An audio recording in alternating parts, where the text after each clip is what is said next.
তৈরি হয়ে গেছে এই যে খয়রা মাছের বেগুন আলু দিয়ে ঝোল। হ্যালো ফ্রেন্ডস, আজকে রান্না করতে চলেছি খয়রা মাছের বেগুন আলু দিয়ে ঝোল।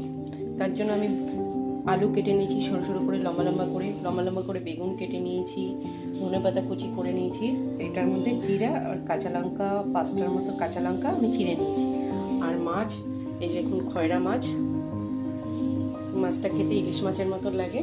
এই মাছটাকে নুন হলুদ ধুয়ে নুন হলুদ মাখিয়ে নিয়েছি। গ্যাসে কড়াই বসিয়ে দিয়েছি। এবার দিয়ে দেবো তেল। রিফাইন তেল ইউজ করছি, আপনারা চাইলে সরষের তেল ইউজ করতে পারেন। গরম হয়ে এসছে, এবার মাছগুলো একে একে করে ভেজে নেব।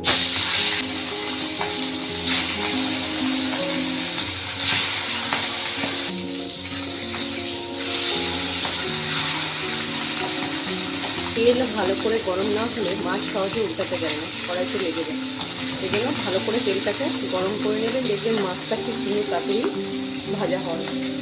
মাছ ভাজা হয়ে গেছে, মাছগুলো নামিয়ে নেব। ভাজা প্রায় কমপ্লিট। এবার আমি বেগুনগুলোকে ভেজে নেব।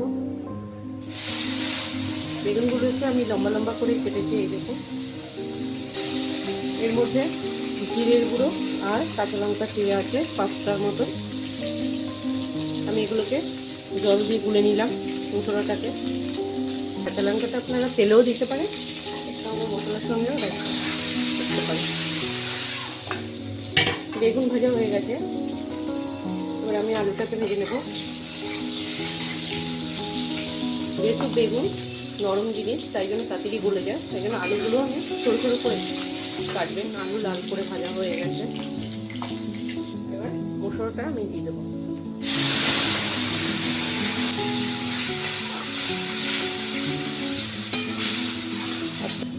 হলুদ গুঁড়ো পরিমাণ মতো,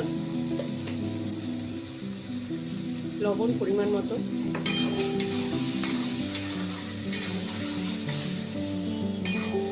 মশলাটাকে ভালো করে কষিয়ে নেব।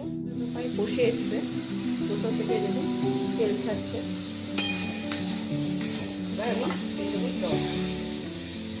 ঝোলটা আপনারা যে যেরকম পরিমাণে খেতে চান সেরকম বুঝে জল দেবেন। আমি একটু জল দিয়ে দিলাম, ঢেকে দেবো, আলুটা সিদ্ধ হয়।